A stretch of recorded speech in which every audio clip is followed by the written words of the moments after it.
জিবরাইল আমিন নবীজির দরবারে আসছে। হুজুর আপনি কেমন আছেন আল্লাহ জানতে চেয়েছে। যদিও আল্লাহ সবকিছু ভালো জানেন, তারপরেও আপনি নবীর খোঁজ নেওয়ার জন্য আল্লাহ আমাকে পাঠাইছে। জিবরাইল জীবনের শেষ বারবার আসতেছে। জিবরাইলকে নবীজি বলেন, জিবরাইল আমার কাছে অসুস্থতা লাগে, খারাপ খারাপ লাগে, শরীর ভালো লাগে না। জিবরাইল আমিন চলে গেলেন। পরের দিন আবার আসছে। হুজুর আল্লাহ জানেন, তারপরেও খোঁজ নিতে পাঠাইছে, কেমন আছেন গো নবীজি? নবী বলেন, জিবরাইল আমি অসুস্থ। আবার চলে গেলেন জিবরাইল। পরের দিন আবার আসছে, আবার এসে খোঁজ নিয়ে বললেন, হুজুর আপনি কেমন আছেন? নবীজি বলেন, জিবরাইল অসুস্থ আমি। জিবরাইল আবার চলে গেলেন। চতুর্থ দিনের মাথায় জিবরাইল আসছে। একা আসে নাই রে, মালাকুল মউতকে সঙ্গে করে নিয়ে আসছে। আহা, আমাদের কাছে মালাকুল মউত আসবে, জিজ্ঞাসা করে আসবে না, কিন্তু নবীর দরবারে মালাকুল মউত আসছে। এসে নবীজিকে সালাম দিলেন, হুজুর অনুমতি দিলে ভিতরে আসবো। নবীজি অনুমতি দিলেন। আল্লাহ জিবরাইল এবং মালাকুল মউত দুইজন নবীজির ঘর মোবারকের তশরিফ রাখলেন। পৃথিবীর একটাই ঘর, যে ঘরে ঢোকার আগে জিবরাইল আজরাইল অনুমতি চায়, তিনি রাহমাতুল লিল আলামিনের ঘর। জোরে জোরে বলা যাবে আল্লাহু আকবার।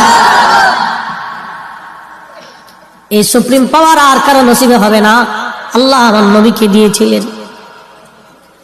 জিবরাইল আমিন আজরাইল নবীজিকে সালাম দিয়ে বলেন, হুজুর আল্লাহর পক্ষ থেকে আমি আজরাইলের উপরে নির্দেশ, আপনি যদি চান আমি জান কবজ করব, যদি না চান যতদিন ইচ্ছা আপনি পৃথিবীতে উম্মতের মধ্যে থাকবেন গো নবীজি, আপনার যতদিন ইচ্ছা থাকতে পারেন।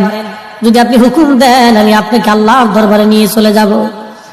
আল্লাহ আমাকে এই হুকুম প্রদান করে আপনি নবীর কাছে পাঠাইছে। ইয়া নবী আল্লাহ অনুমতি যদি দেন, আপনার যেইভাবে অনুমতি হবে আমার হুকুম সেইভাবেই হয়েছে। হুজুর পৃথিবীতে এইভাবে কারো, আপনি নবীর আগে কারো অনুমতি হয় নাই, আপনি নবীর পরে এইভাবে কাউকে বলাও হবে না। ও নবীজি অনুমতি যদি দেন জান কবজ করব, যদি না দেন যতদিন মন চায় আপনি ততদিন পৃথিবীতে থাকবেন। তার মানে পৃথিবীর হায়াত নবীর ইচ্ছার উপরে নির্ভরশীল। কাজটা বললেন কেন, আরো জোরে বলেন। নবী আমার জিবরাইলের দিকে তাকায় বলেন, ভাই জিবরাইল হুকুম কি এরকম? জিবরাইল বলে, হুজুর এইভাবেই তো হুকুম হইছে, আপনি যদি চান যতদিন মন চায় থাকতে পারবেন, চলে যেতে চাইলেও নিয়ে যাওয়া হবে। তবে নবীজি আপনার মাশউক আল্লাহ আপনার দিদারে আগ্রহী হয়ে আছে। আহা হা হা হা, এ জোরে বলা যাবে কি ইয়া রাসূলুল্লাহ? আহা হা, নবীজি কেঁদে ফেললেন।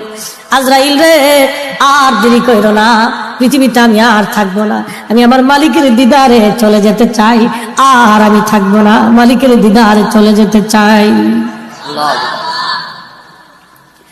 আজরাইল আলাইহিস সালাম খুব সতর্কতার সাথে নবীজির বক্ষ মোবারকের উপরে হাত রাখলেন।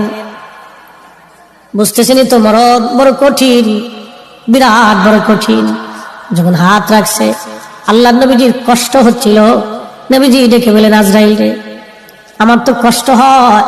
আজরাইল বলেন, হুজুর আল্লাহর পক্ষ থেকে আমার উপরে ফরমান, যদি আপনাকে কষ্ট দেয় আমি আজরাইলের জীবন বরবাদ হয়ে যাবে।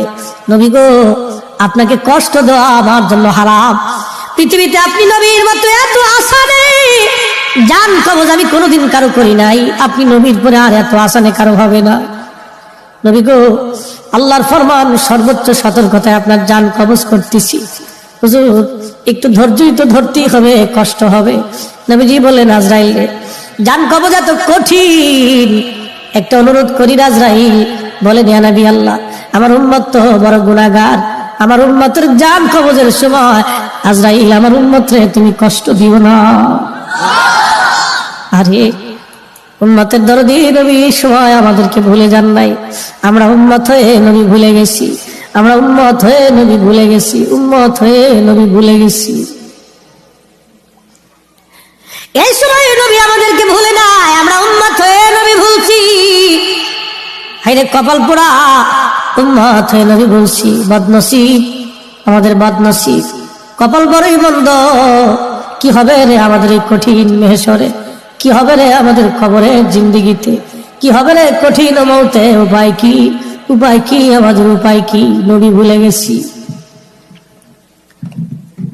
আল্লাহর নবীকে দেখলেন, আজরাইল আমার উম্মতের জান কবজের সময় তুমি আমার উম্মতকে কষ্ট দিও না। আজরাইল বলেন, ইয়া নবী আল্লাহ, নবী গো, আপনার উম্মতের জন্য একটা সুসংবাদ আছে।